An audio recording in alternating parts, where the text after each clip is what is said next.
c'est tout le cursus scolaire et universitaire.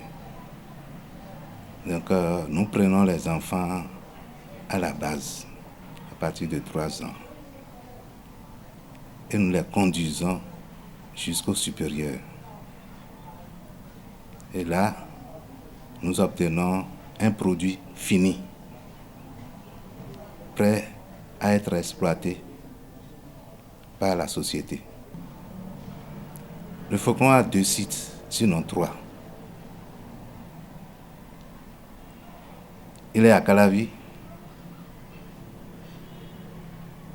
Si je parle donc de maternelle, primaire et secondaire, il est à Parakou, uniquement dans le secondaire, et l'université est à Calavi. Aux parents d'élèves, c'est ce que nous leur proposons tous les jours. Il faut surtout d'abord les enfants à la maison. Et s'ils font leur devoir de maison, le parent, même s'il ne comprend pas français, peut demander peut-être à d'autres enfants qui sont plus grands de veiller à cela. D'amener les enfants à l'heure à l'école. Parce qu'un enfant qui vient en retard perd quelque chose. Et quand il vient en retard, il perturbe les autres qui sont venus à l'heure. Les parents doivent éviter ça. Pour ce qui est des études, les parents, ceux qui ont peu de moyens, et même ceux qui n'en ont pas, ont tendance à doper les enfants, à leur donner plein de répétiteurs. Alors, les enfants commencent, mais on leur met des répétiteurs à gauche, à droite. Ils ont 2 ou 3 répétiteurs. À tel point que l'enfant, lorsqu'il vient à la maison, n'arrive pas à travailler seul. Revoir ce qu'il a appris à l'école. C'est ça le plus important. Après les cours, l'élève doit revoir les cours, voir ce qu'il n'a pas compris et interroger les enseignants au prochain cours, poser des questions pour mieux maîtriser la leçon. Mais lorsqu'on lit,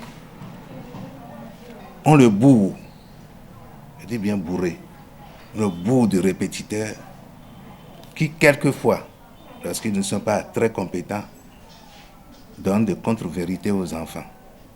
Résultat, l'enfant vient à l'école et lorsqu'il a un problème, il est perturbé entre la réponse de son professeur, de son maître en classe, et l'autre réponse que lui a donnée le répétiteur. Donc il est dans un dilemme. Et lorsque l'enfant se retrouve dans un dilemme, il échoue. C'est ça qui amène quelquefois que des enfants qui semblent travailler en classe échouent aux examens. Parce qu'il n'arrive pas lui-même à s'auto-évaluer. C'est le répétiteur qui fait tout. Il y a des répétiteurs, je ne dis pas tous les répétiteurs, mais il y a des répétiteurs qui ils sont là pour traiter même les exercices, les devoirs de maison qu'on donne. Donc l'enfant ne fait aucun effort. Parce que nous voyons des élèves, devoirs de maison, c'est impeccable, bon, on le passe au tableau, il ne peut pas démontrer ce qu'il y a dans son cahier. Donc il faut que les parents fassent attention aux multiples répétiteurs qu'ils donnent aux enfants. Qu'ils laissent les enfants s'affirmer eux-mêmes, au moins pendant le premier trimestre. Et c'est là où, en voyant les difficultés de l'enfant, ils peuvent essayer de le booster un tout petit peu dans une matière où il ne se retrouve pas. Mais lui donner tous les professeurs pour toutes les matières, pratiquement les matières scientifiques, les 3 matières scientifiques, maths, physique et SVT. Donc c'est ça, je demanderai aux parents de veiller à ça. De veiller à ça. Ce n'est pas les multiples répétiteurs qui permettent de réussir. Ça aide certains lorsque c'est judicieusement utilisé. Je ne bannis pas les répétiteurs, mais il faudrait que cela soit judicieux, que cela ne perturbe pas, autrement dit, et qu'ils regardent bien le répétiteur, voir son profil. J'oubliais ça. Les parents d'élèves doivent voir le profil du répétiteur qu'ils donnent à leurs enfants. Si le répétiteur doit encore l'abrutir, c'est grave. Nos élèves, c'est une prise de conscience, surtout au niveau des grands élèves. C'est la prise de conscience. C'est la prise de conscience, la discipline, librement consentie. Puisque nous avons dit ici, l'année dernière, il n'y a plus de punition. Il n'y a plus de punition. Ce que les parents nous reprochent, parce que les quelques-uns qui ont échoué disent voilà, il n'y a plus de punition, il n'y a plus de rigueur. Est-ce que la rigueur passe par les punitions, par les bastonnades? Je dis non.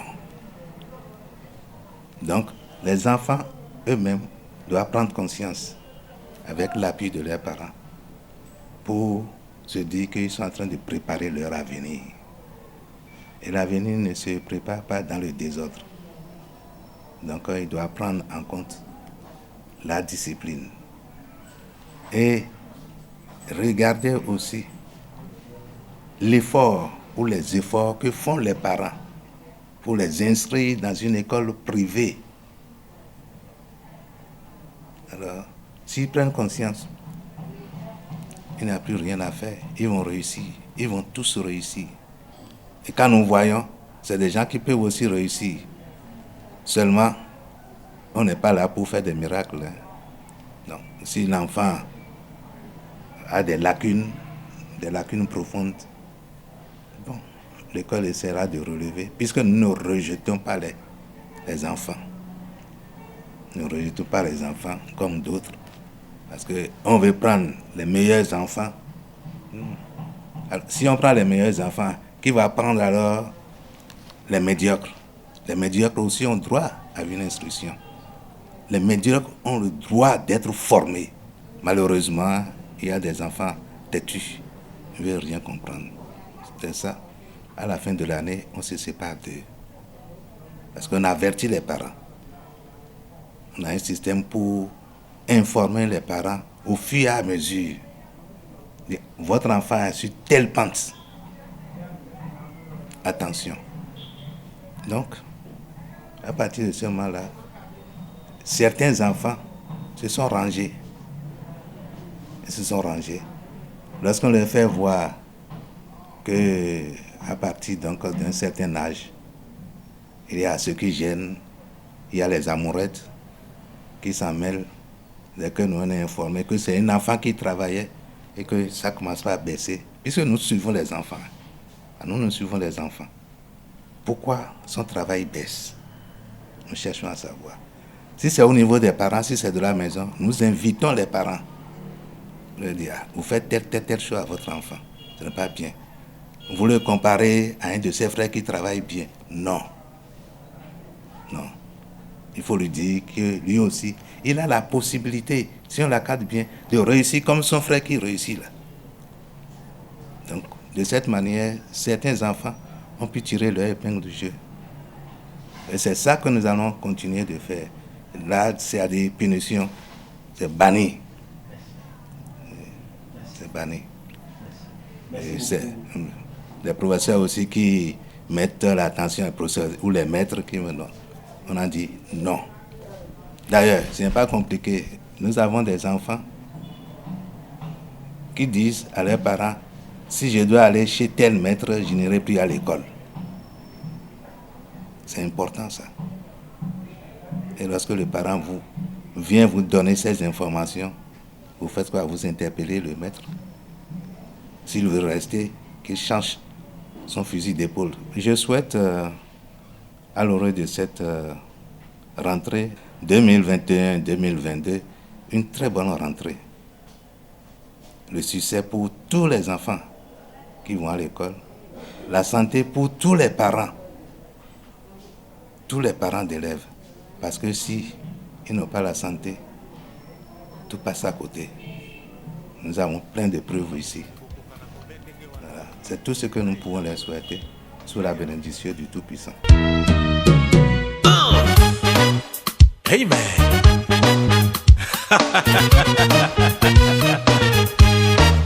Hacha mon photo.